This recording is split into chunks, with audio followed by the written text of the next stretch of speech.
Sarah El Haïry, bonjour. Bonjour. Vous avez compris, on va parler de vos dossiers sur les familles et les combats nouveaux que vous menez. Avec juste une question pour commencer, parce que c'est l'actualité du jour. Est-ce que vous avez des craintes pour vos budgets? On sait que 10 milliards d'économies doivent être trouvées. Est-ce que c'est ambiance, on sort les ciseaux? Non, vous savez, 10 milliards d'économies, c'est 10 milliards d'économies pour les Français. C'est pas le plaisir de réduire ou de restreindre. Donc, c'est des économies qui sont justes. Une raison toute simple. On parlait d'héritage tout à l'heure avec la princesse Sarah. Eh bien, la réalité, c'est qu'il ne faut pas donner en héritage à nos enfants des dettes. En tout cas, le moins possible. Et on sait aujourd'hui à quel point l'explosion des taux fait peser sur les épaules de nos enfants demain une dette colossale. Donc on se réorganise, on fonctionne mieux et on les trouve. On va chercher de l'efficacité, on demande, c'est vrai, parfois des efforts complémentaires. En tout cas, on se pose les questions. C'est toujours sain, il suffit de regarder comment on réagit dans une famille. Quand ton budget est de plus en plus serré ou que le poids de ton crédit est plus élevé, tu réfléchis à comment mieux organiser. Ça fait partie de la responsabilité qu'on a quand on est gouvernant. Le réarmement démographique, c'est la philosophie qui habite votre ministère ? Vous savez, moi, ce que je vois aujourd'hui, c'est que les Françaises en particulier ont envie de faire plus d'enfants que ce qu'elles font vraiment. C'est ça l'écart. C'est pas une histoire de désir. Le désir, il existe. Mais c'est pas facile. Faut dire les choses telles qu'elles sont. Alors, il y a des choses qui sont plus générales. On voit où il y a la guerre, il y a le terrorisme, il y a la planète. Le réchauffement planétaire. Bien sûr, il y a tout ça. Et ça, c'est plus global. Je veux dire, c'est des réponses mondiales, c'est des réponses de société. Mais après, il y a des réalités quotidiennes. On a des appartements plus petits, plus chers. On a l'inflation. On a surtout des problèmes de garde. Et là, on peut agir. Bien sûr qu'on peut agir et on peut agir au quotidien. Moi, je veux construire une société, en tout cas, participer à construire une société plus family-friendly. Ça veut dire quoi concrètement? Parce que bon, je sais que je vais me faire engueuler sur l'anglicisme, mais l'expression, elle est là. L'idée, c'est quoi? C'est de dire, il faut qu'on puisse avoir nos enfants dans les transports sans avoir l'impression qu'ils allaient être écrasés. C'est de pouvoir prendre une place dans un train sans se dire, je sais pas, mes enfants, ils vont pleurer, ça va déranger tout le monde. Pouvoir avoir une place de garde sans se dire, je suis pas sûre de pouvoir retrouver un travail parce que la crèche, j'ai pas de place, parce que l'assistante maternelle, c'est trop cher. Et donc tout ça, ce sont des mesures concrètes. Je fais quoi? Je crée des places en crèche. C'est le service public de la petite enfance. Je soutiens le renouvellement des assistantes maternelles. Elles ont elles aussi des appartements de plus en plus petits. Donc on crée des maisons d'assistantes maternelles. Mais surtout, on prend en charge l'écart de prix entre la crèche et l'assistante maternelle, parce qu'aujourd'hui, il y a des familles qui ne reprennent pas le travail, non pas qu'elles veuillent pas, parce que moi je suis très à l'aise pour accompagner celles qui souhaitent rester plus longtemps avec les enfants, mais c'est qu'elles ne peuvent pas. 160 000 femmes aujourd'hui en France par an, c'est dire que c'est pas rien. Alors il y a beaucoup de dossiers lourds dans votre ministère. Vous avez reçu un rapport sur les adoptions illicites, 28 mesures qui vous sont recommandées. Est-ce qu'il faut vraiment durcir l'action française? Oui, ça c'était quand même franchement assez dur comme rapport. J'ai rencontré les gens, j'ai rencontré les associations et les familles. Ça date d'avant, c'est à peu près dans les années 2000. Il y a eu beaucoup à l'époque d'adoptions internationales. Franchement, limite trafic d'enfants. Oui, non mais il faut dire les choses. C'était par exemple des enfants qui ont été changés d'orphelinat exprès pour que leur maman ne les retrouve pas. Ça a été des visas qui ont été donnés pour des soins, mais en réalité, les enfants ont été adoptés. Ça a été des faux actes de naissance pour pouvoir couper la filiation. Enfin, c'est de ça qu'on parle. C'est pas des petits arrangements. C'est en réalité des actes qui sont graves. Et on a arrêté ça parce qu'il y a eu des mesures. À l'époque, il y avait 4000 adoptions par an. En ce moment, il n'y a plus que 200 adoptions par an, parce que c'est plus dur, c'est vrai, mais en tout cas, aujourd'hui, une reconnaissance est donnée et faite. Il y a eu ces pratiques illicites, il ne faut plus que ça se reproduise. Pourtant, il y a beaucoup d'enfants malheureux, orphelins dans le monde. Oui, et en France aussi. Et en fait, moi, je souhaite qu'on continue à faire de l'adoption internationale, parce qu'il y a des familles qui ont envie de donner de l'amour, qui ont envie d'accompagner, et je pense que c'est important pour ces enfants de pouvoir être dans des foyers, en tout cas chaleureux, heureux, mais pour ça, il faut que ce soit proprement, tout ça c'est dans les règles. On ne peut pas arracher un enfant à sa famille parce qu'elle est dans la misère ou parce que son pays est dans une crise humanitaire. D'ailleurs, la France maintenant suspend systématiquement quand il y a une crise humanitaire. C'est pas de bonnes conditions. Et après, pour se construire quand tu es l'enfant adopté, c'est quand même hyper dur de ne pas savoir dans quelles conditions ça a été fait. Et quand tu as été arraché à tes parents et que tes parents, tu ne sais pas quelle est ton histoire, tu ne sais pas si tes parents étaient consentants ou pas. C'est un traumatisme long. Total. Et donc aujourd'hui, c'est pour éviter ça. C'est aussi comme ça qu'on avance. Il y a aussi des couples homosexuels ou hétérosexuels qui sont tentés de recourir à la gestation pour autrui à l'étranger, s'ils en ont les moyens. Et ils savent que quand ils vont revenir avec un enfant, on va évidemment l'inscrire à l'état civil et le régulariser. Comment les convaincre de ne pas faire cela? Vous savez, moi je regarde la France comme elle est. Aujourd'hui, il y a des familles avec effectivement 2 papas ou même des couples avec un père, une mère et un enfant qui est né de GPA, parce que c'est une pratique qui n'est pas autorisée dans notre pays. moi, je serai jamais dans celles et ceux qui font la morale. Je vois juste une chose, c'est que la priorité, c'est l'intérêt des enfants. Les enfants, ils sont là, dans une très grande majorité, un peu comme dans toutes les familles, ils vont plutôt bien. Il faut protéger leurs droits, créer les filiations nécessaires. Et puis, à un moment, il faut sortir du tabou et de l'hypocrisie. Dans notre pays, on n'a jamais eu le débat sur la GPA ou sur est-ce qu'il faut, est-ce qu'il ne faut pas.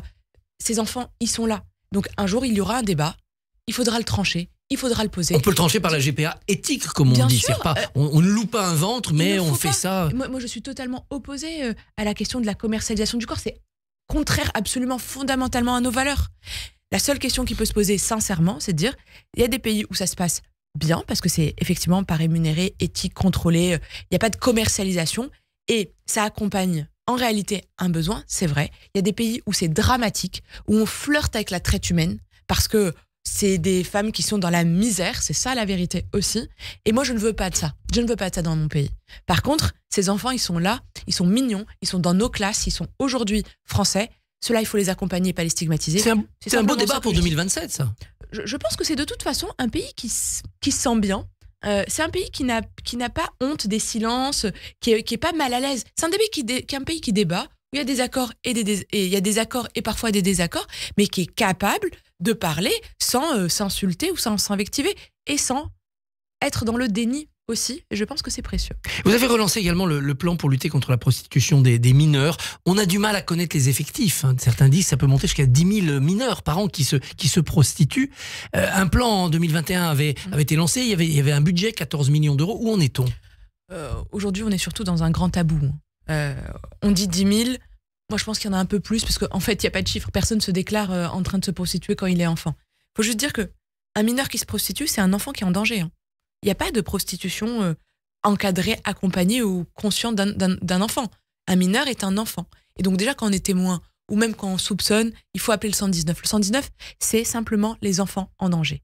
Et pourquoi je vous dis que on y travaille aujourd'hui et on va faire des maraudes numériques, par exemple, c'est parce que ça touche toutes les familles, beaucoup plus la classe moyenne alors qu'on ne l'imagine pas. C'est pas qu'une histoire de précarité. Aujourd'hui, on a 3 phénomènes, pour être synthétique mais rapide.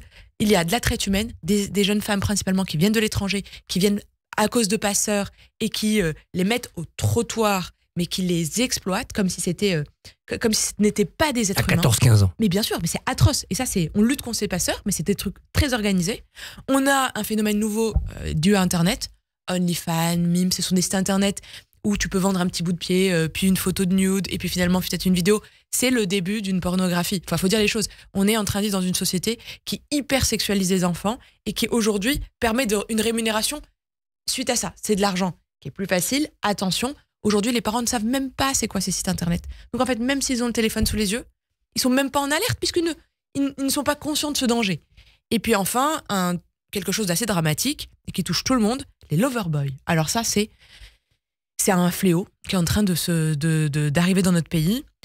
On est dragué sur Internet ou pas d'ailleurs. C'est un petit copain, on le présente à ses parents, on est contente, on a l'impression d'être hyper amoureuse. Et finalement, ce garçon se transforme et soit vous tape, donc il est violent, et vous prostitue, sauf qu'on a trop honte de le dire, ni à ses parents, ni à ses amis, parce qu'on l'a d'abord présenté comme son petit copain. Aujourd'hui, ce phénomène des loverboys se développe, ça touche tout le monde, ça touche pas des filles plus que d'autres, ça peut toucher tout le monde. Donc si j'ai un seul conseil, parce que voilà, c'est aussi comme ça qu'on accompagne au plus de l'information, osez parler de ça à la maison. C'est pas facile, c'est pas des sujets qu'on aime évoquer, mais comme le porno, enfin, c'est des sujets où on est mal à l'aise, mais sincèrement, la seule manière de protéger nos enfants, c'est de savoir s'ils sont confrontés ou pas, s'ils ont parfois des amis ou pas, parce que ça permet surtout de libérer la parole, mais surtout de ne pas avoir honte. Ce qui pèse sur les épaules de ces jeunes filles, c'est la honte. Jeunesse et identité sexuelle, des sénateurs de droite veulent interdire les bloqueurs de puberté pour les mineurs, c'est-à-dire limiter le changement de genre précoce. C'est enclenché au Sénat, vous allez discuter avec eux, vous allez... J'ai pas encore pris connaissance sincèrement de ce rapport. Je crois qu'il y a eu énormément aussi de travaux au sein de la DILCRA. Là pour le coup, je reste particulièrement attentive, mais les réponses arriveront après les travaux. C'est un débat de médecins aussi. Quelles sont les conséquences réelles? Oui, c'est pour ça. Enfin, c'est pas une question. C'est ni une question de société, ni une question sociétale. C'est une question médicale. Et c'est pour ça que pour le coup, je laisserai évidemment mes collègues travailler et se saisir du sujet. Mais c'est un peu long. Les familles monoparentales, vous avez voulu mettre l'accent sur ces familles, souvent des mères solitaires.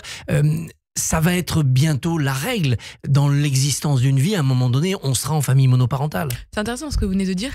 Souvent, on dit que on essaie de catégoriser tout le monde. Moi, je déteste ça.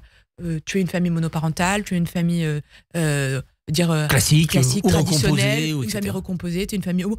Mais en fait, il faut arrêter. Dans une vie, on peut être plein de familles à la fois. Et c'est hyper important de le rappeler. Et donc, il faut accompagner des situations, parce que parfois, c'est plus difficile.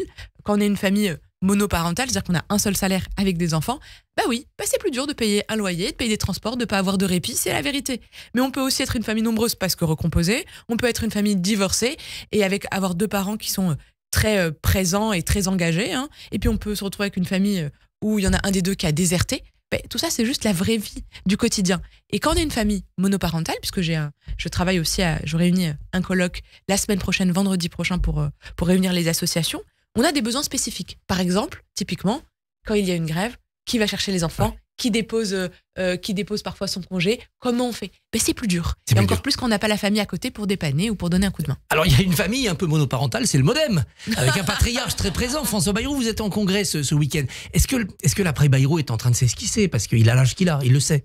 François Bayrou, il a cette force des présidents de partis politiques qui ne coupent pas des têtes, qui construisent en fait des générations, qui nous mettent en situation de porter un héritage. François Bayrou porte l'héritage de 100 ans d'une tradition, d'abord démocrate chrétienne, profondément centriste. Et ces 100 ans, on les a et on va les fêter à Blois le week-end prochain. Eh bien, il y a une génération qui devra accompagner et porter l'autre. Elle est là, elle est prête, bien la relève sûr, est prête. Mais évidemment, mais parce qu'il l'a construite. Il nous a permis d'avoir des responsabilités gouvernementales, d'être parlementaires, d'avoir des responsabilités dans nos partis, dans nos territoires en tant qu'élus locaux.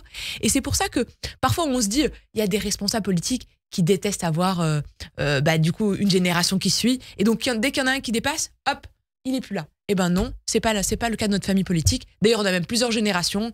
Patrick Mignola, Marc Fesneau, moi, Jean-Noël Barrot, Marina Ferrari. Et vous serez là tous en 2027. C'est une famille qui va compter. Mais tout le monde continuera à compter. Et il y a une chose sur laquelle on est en obsession, c'est que je ne veux pas que l'extrême droite soit la seule force dynamique en 2027. Et donc, on défendra notre projet et le projet pour les Français. Sarah El Haïry, merci et bonne journée. Bonne journée à tous. Merci beaucoup Christophe. Demain, votre invité sera Shannon Seban, présidente Renaissance en Seine-Saint-Denis. Radio J, retrouvez le